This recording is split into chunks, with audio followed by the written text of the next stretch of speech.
New Jersey Public Meetings Law was enacted to ensure the right of the public to have advance notice of and to attend the meetings of public bodies at which any business affecting their interest is discussed or acted upon. In accordance with the provisions of this act, the Belvidere Board of Education has caused notice of this meeting to be published by having the date, time, and place thereof posted with the Star Ledger and Express Times and submitted to the town clerk of the town of Belvidere on May 8th, 2021. Due to COVID-19, masks will be required at this meeting when proper social distancing cannot be maintained. Board members will be able to participate in the meeting virtually via conference call, and the meeting will be live streamed for members of the public that do not wish to attend in person. Public not in attendance can email comments to be read during public participation to rtjalma@belvideresd.org. Public comment on agenda items needs to be received by 7 p.m.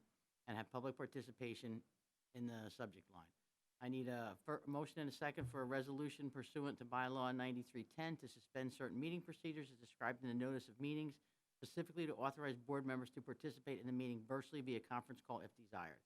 Can I get a motion and a second? Motion. Just make sure everybody's mic's on. I heard today that the audio in the video isn't phenomenal, and Eric claims it's because we didn't all have our mics on. So we can just make sure, and I'll watch it and see. Okay, it's time for the flag salute.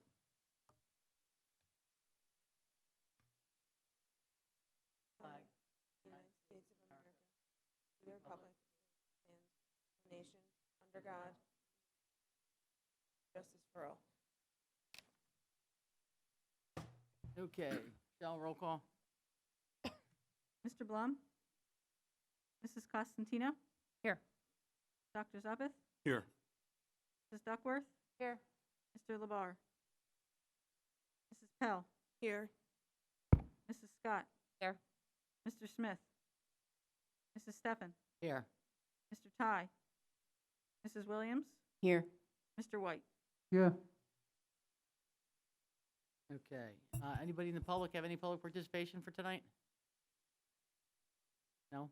Michelle, you have any, I have a letter that I received and an email that I received this evening. First, the letter. Dear Mr. Karuba and members of the Board of Ed, my name is Leah Conti, and I am writing on behalf of Susan Kranatz in support of her returning to her full capacity next year.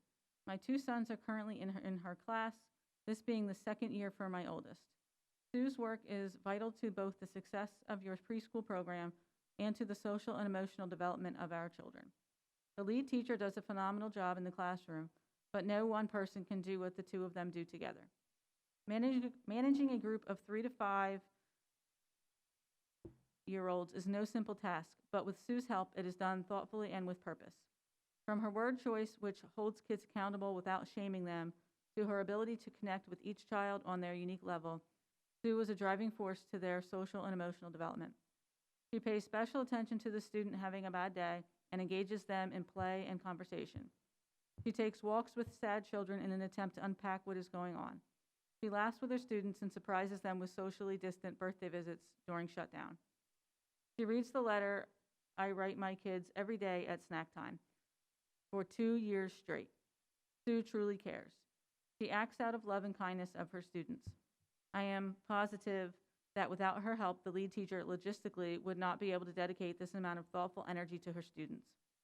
Without Sue in the classroom full-time, they would not get the individualized attention that makes your program so wonderful. The environment would not be nearly as supportive and nurturing. And this extends beyond the classroom. I can make this whole letter about how Sue has helped me find parenting solutions, and in doing so, almost convinced me she knows my children better than myself. How she communicates with me after hours, late into the night, and on weekends regarding my sons. Her devotion and commitment to our youth and their families is incredible. I am sure that her influence will have a lasting impression on our community. The more Sue, the better. 100%, not 65%. Sue, and all the other teacher aides for that matter, is a master of crowd control. I live streamed the class one day as a mystery reader and was exhausted watching all of the aides' sharp eyes and quick responses. With such a young audience, all hands on deck were needed as constant reminders of the expectations. As a former teacher, I instantly recognized the value of Sue's presence. The kids were attentive and well-behaved. This was an impressive feat and clearly indicated that extra hands at every moment of the school day are vital. Our entire family was disappointed when the specialty classes were not offered this year. Keeping the aides part-time would be even more devastating to a pretty amazing program. The personalized, thoughtful care that they receive is what makes your preschool program unique and successful. The experiences of our children are formative and shape who they become and how they will contribute to society. We all know this. We know that love from learning starts young and that it is difficult to undo a dislike for it. We have a responsibility to do all we can to help our future leaders. Your decision on this matter will have a big impact on our children and our collective future. Make the right one and return the aides to full days next year. Thank you for taking the time to read this and for allowing me to advocate for Sue, our community, and our children. Sincerely, Leah Conte.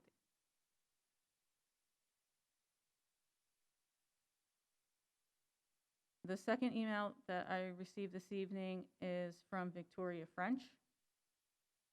She says that I heard a rumor that they are keeping the hours of special needs aides next year at 65% or the same as this year, and the other 35% will be a different aide. My son has a one-on-one aide. We were lucky he took to her on the first shot. I also know that when she isn't in school, my severely autistic child is a nightmare. Having two different aides every day, even on a schedule, will make him less productive, and we have already seen great strides in his behavior, speech, and his social skills, of which were very, very basic, and he held hands with another little boy on Tuesday, which has never even happened before with his sister. Having his already known to him, one aide all day is what he needs and is best for everyone. Melissa is also one of the two people we have ever trusted with him outside of his grandparents.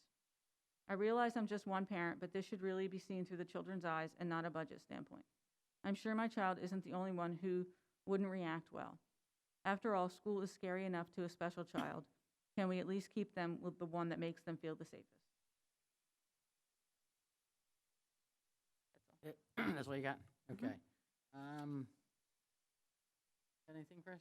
And we don't have the superintendent's report on here, but. No, nothing? Oh, thank you. No, just going off the agenda.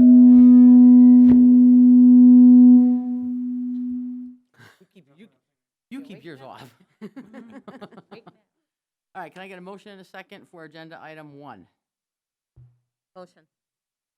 Second, somebody? Second.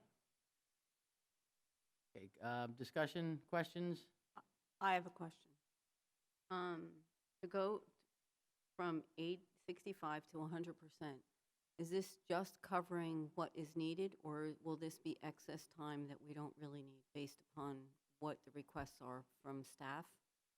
Are all parents' requests been met for what they would like for their child? And what is the ultimate cost of all this? Yeah, you gotta turn your mic on, or you gotta use mine. Okay. So I'll start with the second question. It's the easiest one to answer. All the parent requests, with the exception of that one email that just came in, because Melissa, I believe she was referring to Melissa Rush. She had not ever been 100%. So that would be the only one that was not met. The other parent requests were. The cost, I think I sent that out, Shelley. Do you have the exact cost? Or we'll go kind of in reverse order. Yes, the cost for increasing all the aides that were previously 100% at the beginning of 2020-21 is $132,600. And then we will be, to answer number one, we will make full use of the aides.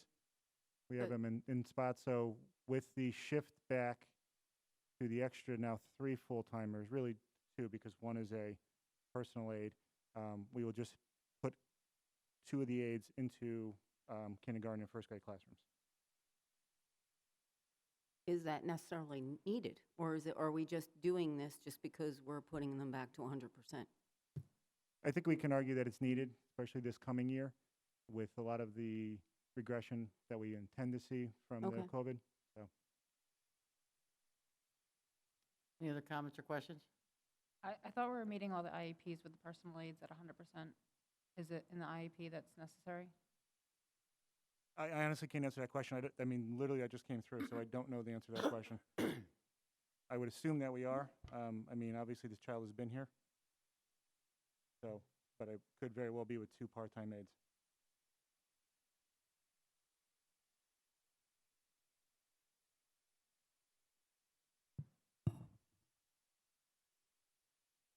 Any other comments or questions? Just one more. How much state funding do we get for these aides? Based on IEPs, special needs, disabilities, how much of what we pay them is coming from the state? The only thing- Specifically for the, The only thing that's coming specifically from the state is for the preschool aides. okay, how many aides is that? 2, correct? 2 full-time, so I don't, I'm sure if you have the exact number. Are they 2 that we're moving back to full-time from 65%? Correct, But they're 100% funded by the state? correct. Mm, Nope. No, we had 200% aides already funded through the preschool in our budget. Okay, but they were 100% last year as well. They weren't 65%, and now we're moving them back to 100%.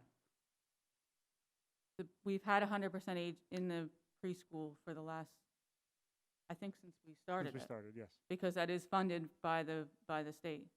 It depends what aid is in there. Okay,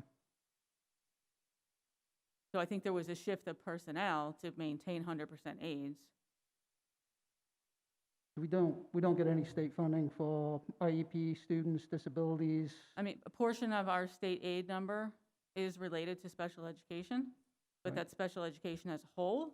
We have many special education teachers, et cetera, so it's not just, not at all driven by the aides themselves.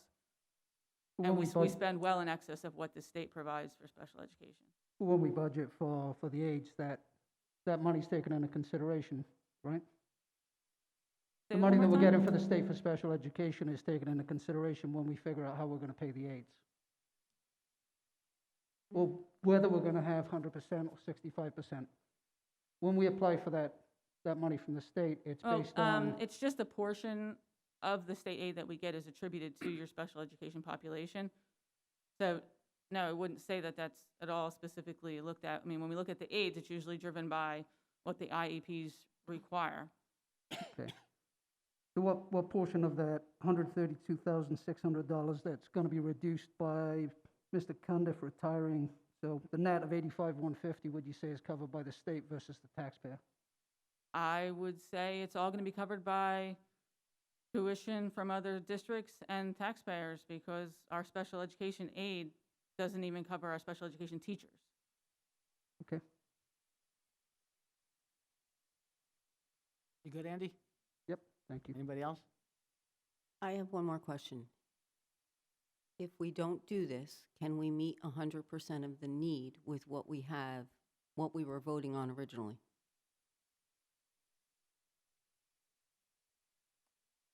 It's a great question. Because I think when we originally proposed the budget, the answer would have been yes, but I think over the course of the last few weeks, the answer probably would turn to no. And again, part of the problem is when we're trying to put a budget together in January, we don't have all the IPs written. So, and you know that, I'm not telling you anything, you don't know, you've been on board a long time, so that's part of our issue is that things have been progressing. So we were shooting for what we had on the last agenda.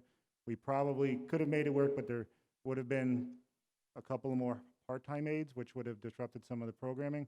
So we think this is the best move for this year.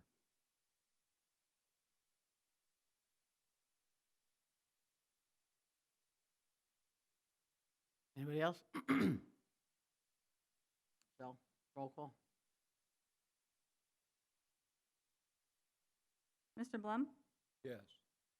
Mrs. Costantino? Yes. Dr. Zuppeth? No.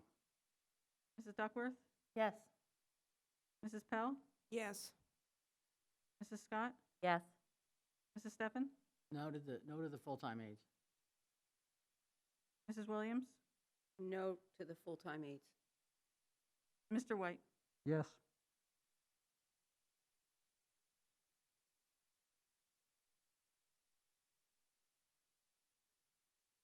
Okay. So the motion does not pass for the full-time aides.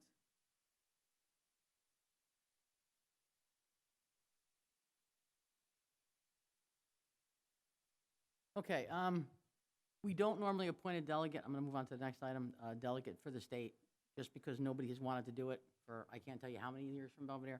Bob has requested to be the delegate for the Belvidere Board of Education to the state of New Jersey, and there's a meeting on Saturday. So the board needs to appoint a delegate and can appoint an alternate if they would like. So I'm asking if somebody could make a motion to appoint Bob Blum, our delegate to the state of New Jersey. Motion.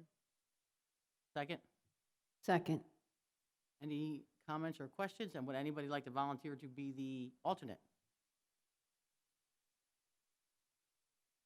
Okay, all in favor? Aye. Aye. Aye. Opposed? Abstentions? I abstain. Well, you got no votes, Bob, so congratulations, you're now our delegate. Have fun on Saturday. Thank you, I appreciate it. I just have two things I want to remind everybody. One is the superintendent evaluation is due a week from today. 2 people have finished it, but the rest of us have not.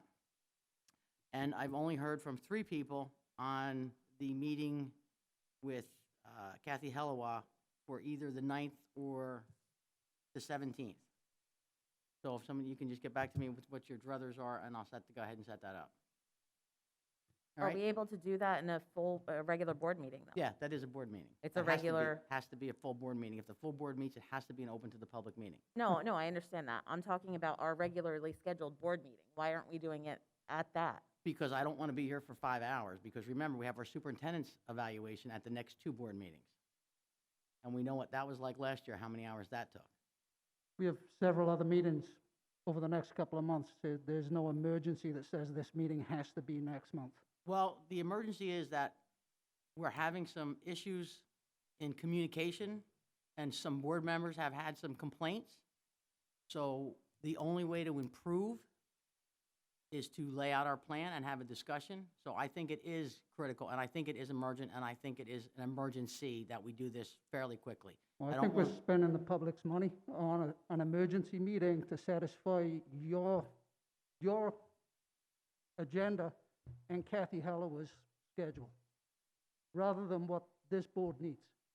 If this board needs to talk about something, we could talk about it. If we're having communication issues, then I think we should talk about it in a public setting with everybody here to listen. We're going to talk about it in a public But setting there is with no everybody need to here to spend the listen. public's money to have a separate board meeting and have everyone in this room give up their free time to accommodate somebody else's schedule. Then feel free not to attend. As but I I am told you, gonna- I will not attend. I know you did, and I am going to schedule the meeting because I feel it is critical to this board that we get our communication issues, number 1, straightened out to move forward. And we've had this training twice. Did it straighten it out? We have And a in an culture effort- problem. We don't have a communication problem. We have a culture problem on this board. And communication is part of that culture problem. And I'm really hoping that if we get this issue straightened out, we can move forward in a cohesive direction as one team, which we are not now. So I am calling the meeting. So if you would like to attend on the 9th or the 17th, please feel free to let me know which day is better for you. Mary Ann, the problem is moving in one direction for you is everybody on this board agreeing with you. When people don't agree with you, Andy, then we could call- address that separately, you and I, We can, certainly. but I'm not going to waste the board's time with But that. you will waste the board's time on Okay, emergency can I have a board motion, meeting. and a second to adjourn the meeting? Motion? Motion. Second, anybody? Second. Second. Meeting adjourned.